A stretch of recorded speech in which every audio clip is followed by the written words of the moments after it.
Hello, hello. It's that time again for Black Belt Newscast. We are live. I'm Cindy Fisher, publisher. I'm Todd Prater, staff writer.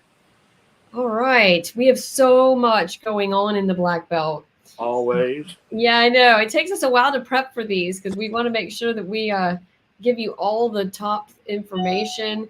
What we use is information and all the headlines from our stories that we post at blackbeltnewsnetwork.com. We cover 6 counties in the Black Belt, and we can't do it without you. We appreciate all the emails that we get at news@blackbeltnewsnetwork.com, and that helps us be everywhere at once because we are a community. We're doing this together. And you can also sign up for our daily newsletter and get our email headlines every day at 3 o'clock. This is the best way to know what's going on. And it lets you know from all of our communities throughout the day. So sign up for the newsletter. It's free. All of our content is free. We do not charge to give you the news because we want everyone to be well informed about what's going on in your community. And through that, we actually do take donations. So we'll talk about that at the end of the newscast. But at blackbeltnewsnetwork.com, you can sign up for stuff and participate with us as we keep continuing to inform everybody about what's going on in your community. So let's get started.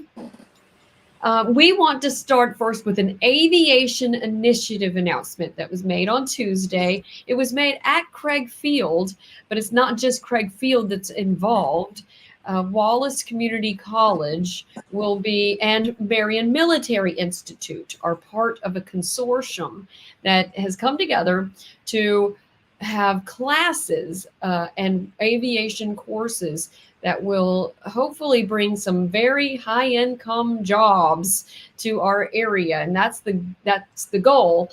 And, this is Senator Robert Stewart, and he had presented this plan to all the different community colleges in the area saying, hey, we need to take advantage of having this big former Air Force base at Craig Field.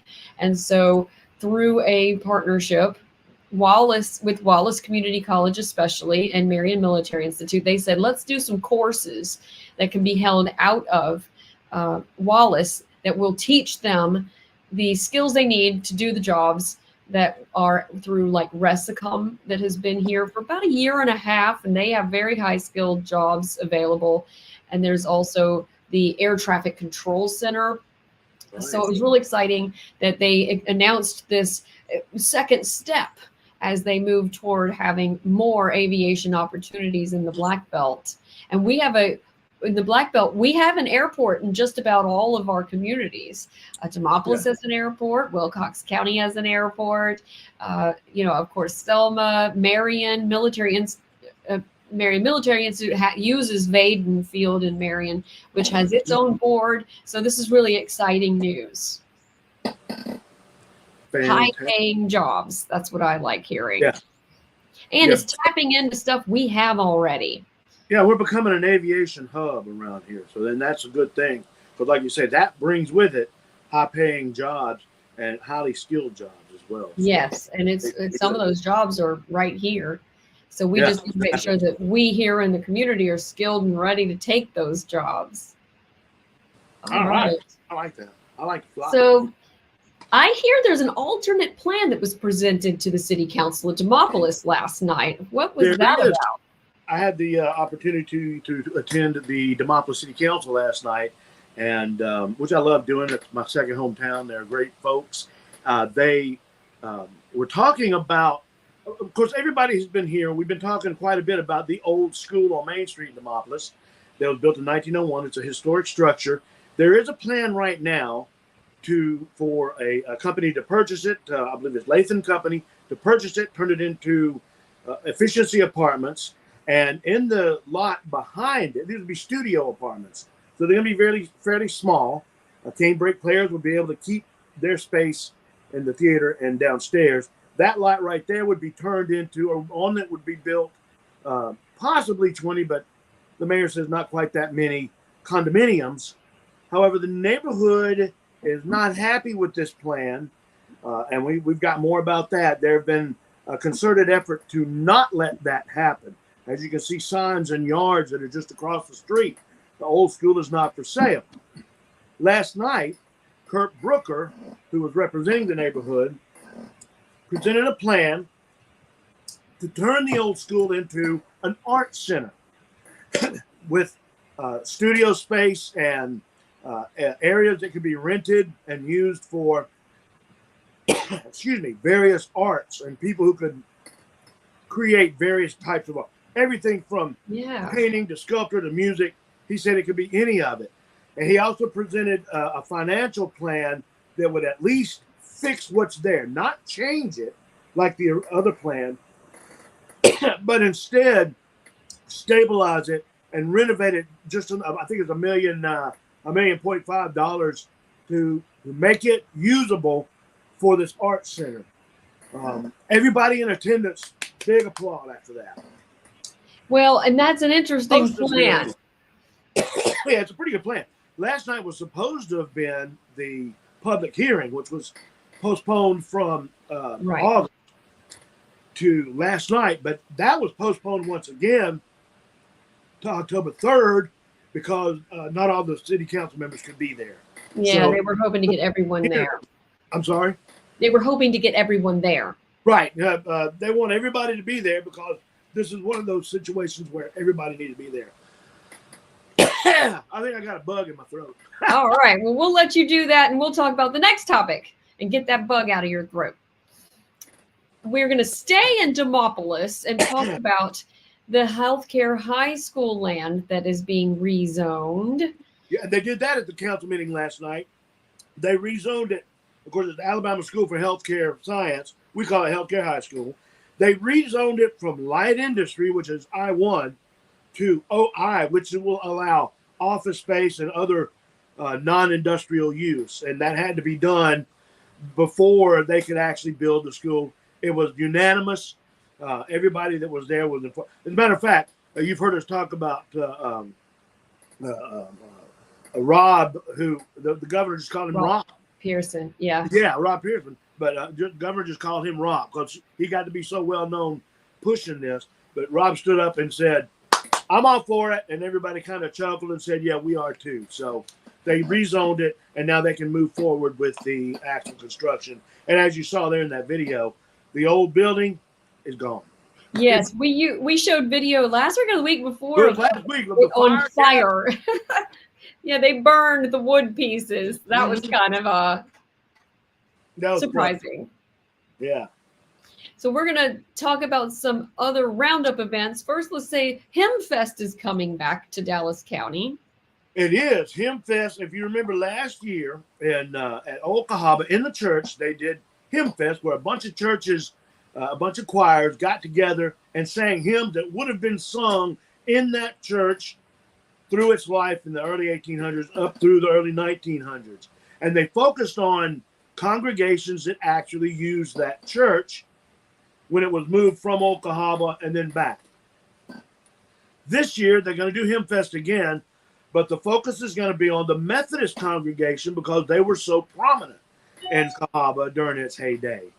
Hymnfest this year is going to be November 3rd, Sunday, November 3rd at 3 p.m., and we're going to have more information about that coming up in the coming weeks. It was a fun event, as you see there, well attended. Yeah, that's a lot of people. It'll be a lot of fun again this year too. So yeah, at Old Cahaba Park. Yeah. All right, yes. Speaking of that, Music at the Mill is coming up as well.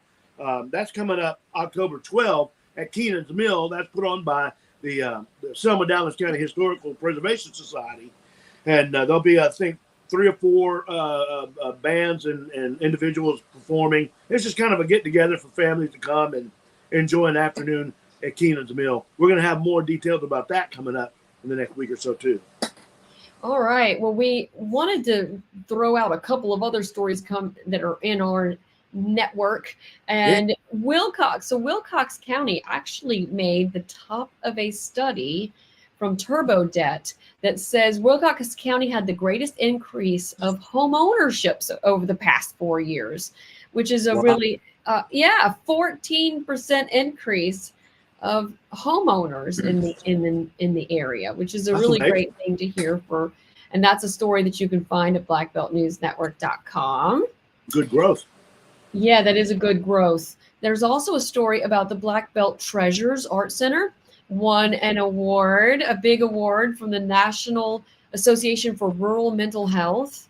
And it's the Rural Arts Award, which is really cool. We are rural. And what they do that's so great at Black Belt Treasures is they have featuring the works of 400 artists and craftsmen from the Black Belt in their gallery, which is such a great way to get the word out about what we've got. So that's really great news out of Wilcox County. There's also a lot of interest in education right now. Just a quick, so Selma City Schools and Montgomery City Schools are looking for new superintendents. We have already reported here about the Selma superintendent leaving as of October 1st. So that's coming. Right. And he is helping with the process of looking for his replacement. And they are having input meetings. So go to blackbeltnewsnetwork.com and find out more about when those are being held. They are looking for input from the community on what kind of leader they're looking for. And that's an interesting process. Now, Montgomery. It's a good opportunity to let your voice be heard. You know? It is. And Montgomery City Schools has, and both of these superintendents have been there only 2 years. So they have a very short lifespan. But a lot of them, and it's a pretty stressful job. One in Montgomery is leaving as well. And the chamber even made a response to the announcement and resignation of the only 2-year-long tenured superintendent who's leaving for Montgomery City Schools. It's a pretty well-read story on our site. So go to blackbeltnewsnetwork.com and you can see the information about his leaving and the letter from the chamber and their response to his. And a lot of it is about consistency and having folks there for longer than 2 years. So that is a story we've got at blackbeltnewsnetwork.com. We also have there. Tell us about Alabama, the 650 that's coming. Oh, the Great 650. Yeah, the Great Alabama 650. It is a kayak and canoe paddle race that starts at Weiss Lake in northeast. Look at me like that's northeast over there. That means that this is southwest down here. Starts at Weiss Lake in northeast Alabama, goes down the Coosa River, down the Alabama River, all the way to the Gulf of Mexico, 650 miles. It starts tomorrow. By Monday evening, Tuesday evening, we'll probably see some folks coming through the Selma area Tuesday. And there is a hope and a plan that some of the kayakers and whatnot are going to stop at Selma's new marina and new pavilion. I think that would be great. Yeah, I hope so. I'm going to be out there to hopefully get some of them.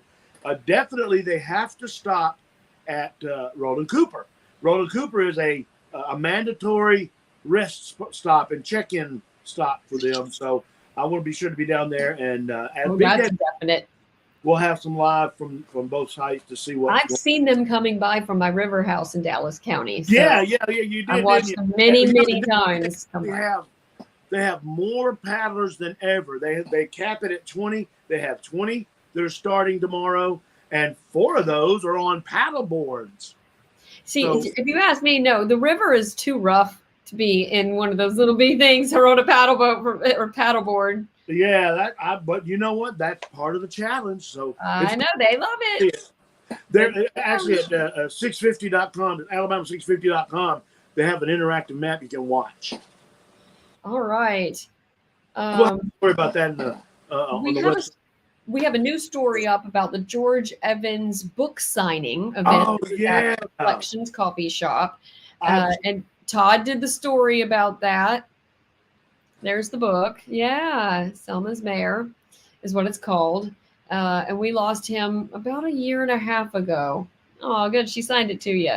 Yeah, this was actually, and one thing I called her today and thanked her. Jenny Edgerson, the author, actually sent this to me because of the story that we had on Selma Sun and Black Belt News Network. That's it. That's how we do quality work.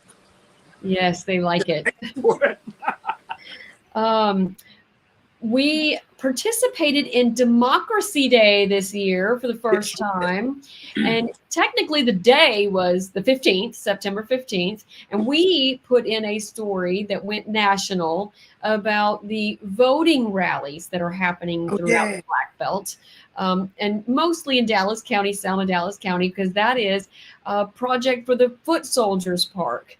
And so we sent a story that shares how Selma and the Black Belt is still playing a really important role in getting minorities and everybody registered to vote and participate in the process, and equality in voting equality. And it's still an important role for Selma 60 years after Bloody Sunday.